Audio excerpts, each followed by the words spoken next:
Hello everyone. Before we start, make sure to like and subscribe to the channel and leave a comment with where you're from and what time you're watching.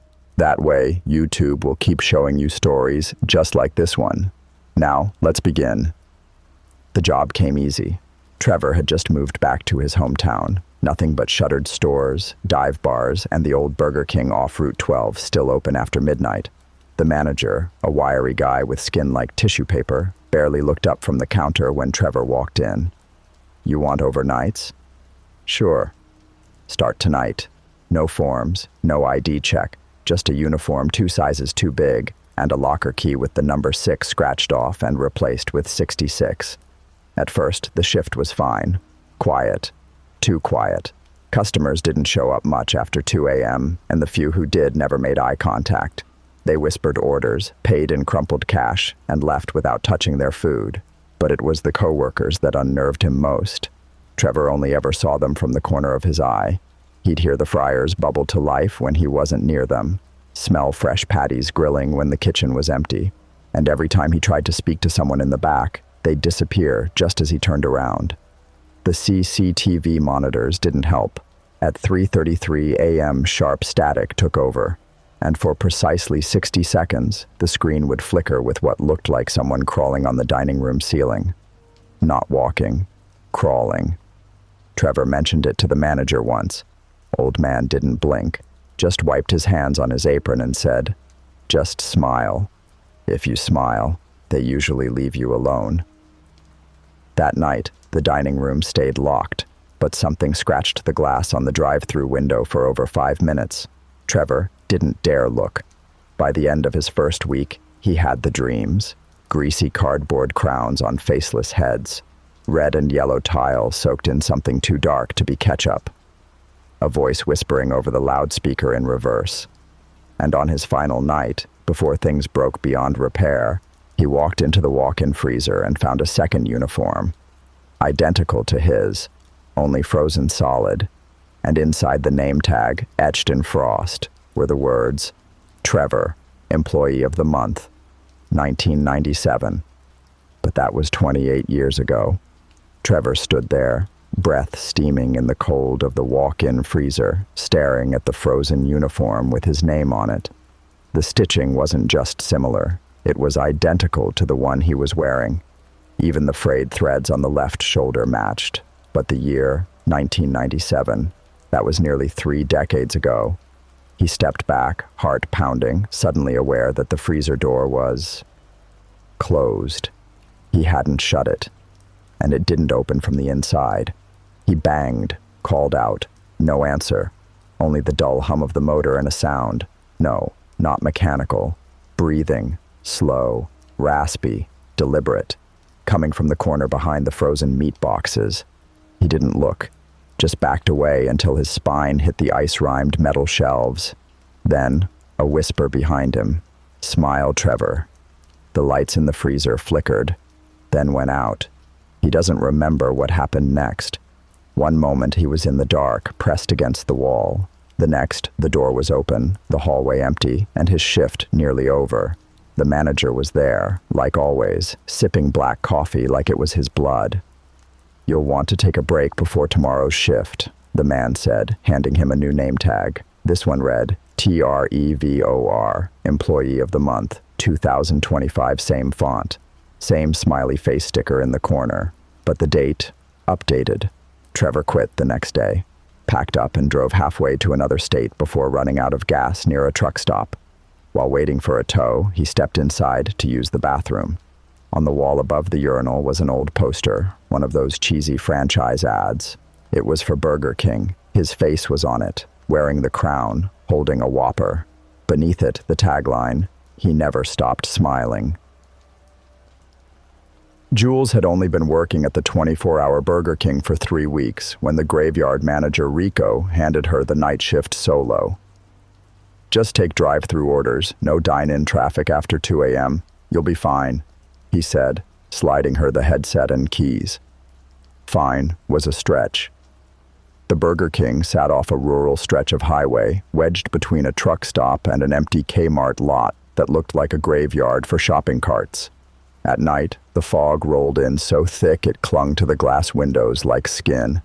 The buzzing of the neon sign overhead, the only light for half a mile, was the only sound for most of the shift. Until 3:12 a.m. That's when the sensor beeped. Ding. "Welcome to Burger King," Jules said over the mic. "Go ahead with your order." Silence then, static, garbled breathing, and finally a voice, low and crackling like old tape. "Double Whopper, no onions. You forgot last time." Jules blinked. "Sir, this is my first time working nights." No response. She peeked at the drive-through monitor. Nothing. Camera feed blank, just grainy fuzz. She stepped around the fryer, peeked out the window. Empty. Her headset beeped again. No onions. She yanked the headset off, heart pounding.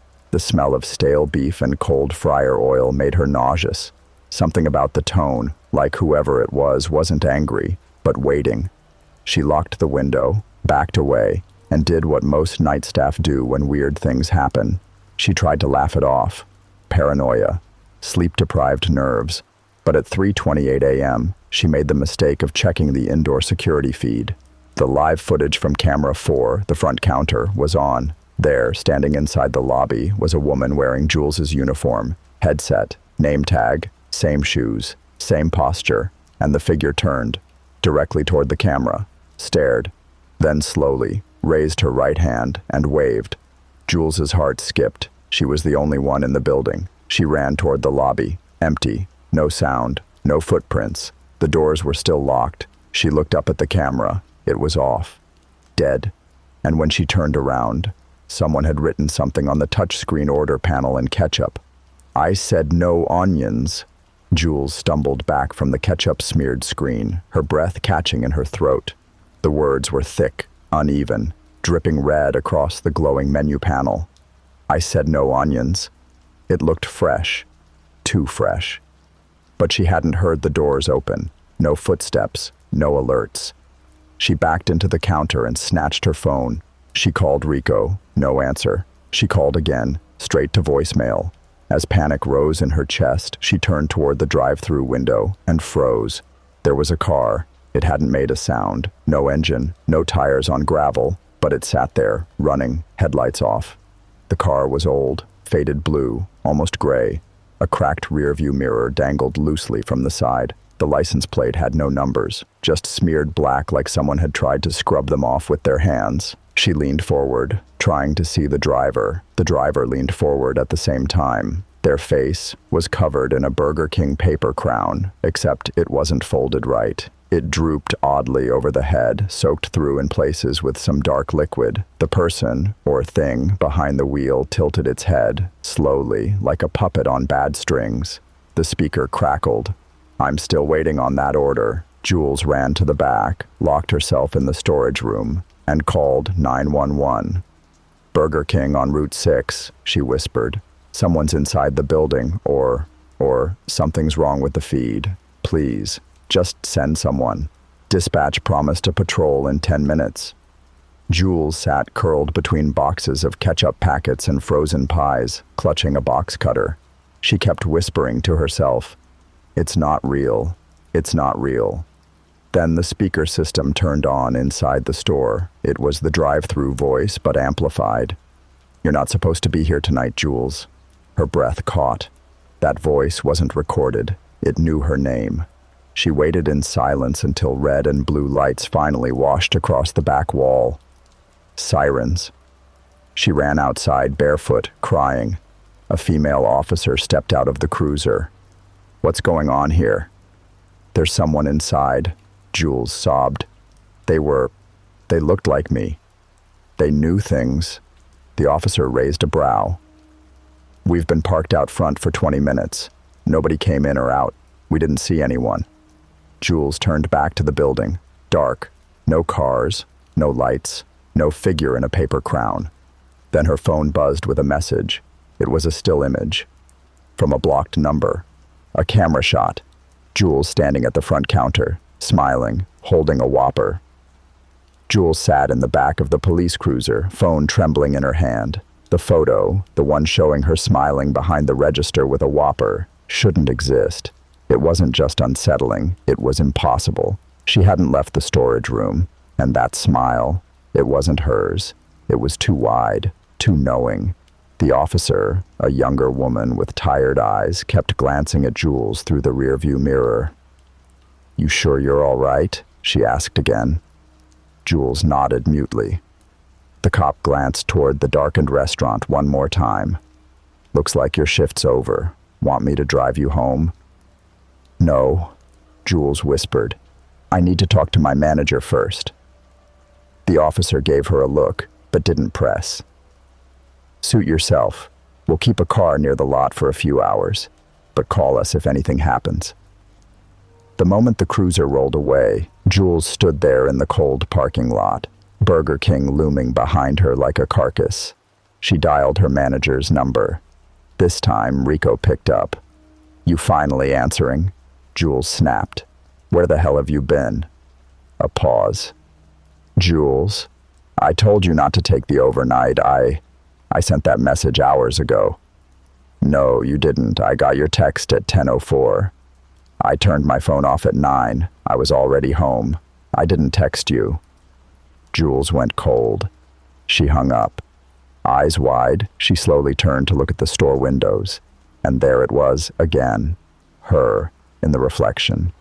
Jules, another Jules, stood just behind the glass inside, still, watching, her face bathed in flickering red from the fryer lights. Jules bolted toward her car.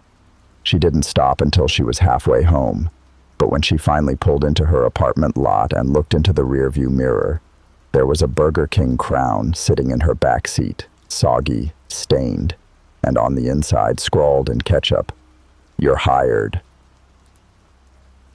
I was a shift manager at a Burger King in a quiet Midwestern town, the kind of place where nothing really happened until the night it all went wrong. We closed at midnight. I was counting registers, wiping down counters, doing the same routine I'd done 100 times before. 2 crew members were still in the back, Luis cleaning the fryer and Dana restocking sauces. Around 12:40 a.m., I heard the kitchen door creak open. "Dana," I called. No answer. I walked back, half annoyed, thinking she had left the cooler door open again, but the cooler was closed. Luis was gone. The fryer was still running. Grease hissed in the silence like it was whispering. Then I saw a single burger wrapper on the prep counter. It hadn't been there 5 minutes ago, and it wasn't ours. Wrong logo, wrong design. It was old, like decades old. I radioed Dana. No response. I checked the cameras, glitching static on the screen. Every feed was frozen on one frame, a man in a torn Burger King crown, just standing motionless by the fryer. His back was to the camera. I ran to the back. The place was empty, but on the wall near the break room, scrawled in greasy handprints, was a single word: flame. And then the fryer beeped. Someone had just dropped something in. Jason didn't wait to call the cops. After seeing the figure on the cameras and finding that strange wrapper, his instincts screamed, "Get out!" But the landline was dead, and his cell phone had no signal, which made no sense. They were in the middle of town, not out in the woods. He grabbed a metal spatula and cautiously walked toward the kitchen again. The fryer was hissing steadily, but no one was around. Then he noticed something new: muddy footprints, bare footprints, trailing from the walk-in freezer to the back door. Only, the back door was chained from the inside, and Jason had the key in his pocket. He followed the trail. Inside the freezer, cold air bit his skin. Empty crates lined the shelves, and the single bulb flickered overhead.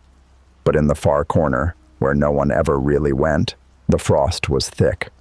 Unnaturally thick, as if the ice was growing out of the walls. And on that wall, scratched into the ice, were numbers. 1974.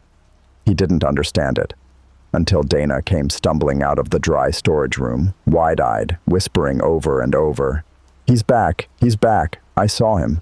The man with the melted face. He asked for a Whopper, but he's not alive.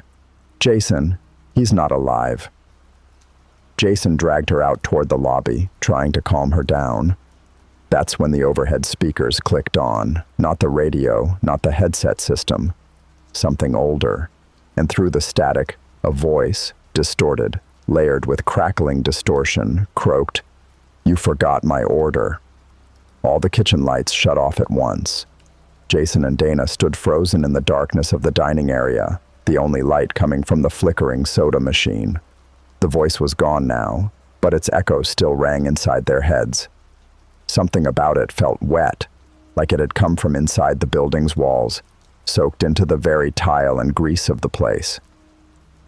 Jason clicked on his phone flashlight. Dana clung to him like she was about to collapse. They stepped cautiously back toward the kitchen, the last known source of the voice. The smell hit them first. Burnt meat, not like overcooked patties, but something rotting under flame. Jason's beam caught something on the grill. A fresh Whopper, still sizzling, but no one had turned the grill on. He reached out to shut it off and saw something moving behind the fryer. A man, at least what looked like one. His face was sagging on one side like melted cheese. One eye was sunken in, the other rolled up white. His BK uniform was a version from the 70s, red and orange, stained in a way grease couldn't explain. And in his hand, he held a receipt, an old, yellowed one. "You never gave me my food," he wheezed. His voice was like static and boiling water mashed together. Jason tried to speak, but no sound came out. The figure stepped forward, arm outstretched. Dana screamed. Jason threw a tray at the fryer. It crashed into the oil, sparking a small flame that exploded with smoke. Alarms finally triggered. Red lights blinked. The figure began screaming, a screech that sounded like someone jamming a fork into a speaker. The ghostly man flailed and vanished into the smoke. Dana and Jason ran through the back hallway, shoulder-checking the fire door until it cracked open. Cold night air hit them like a life raft.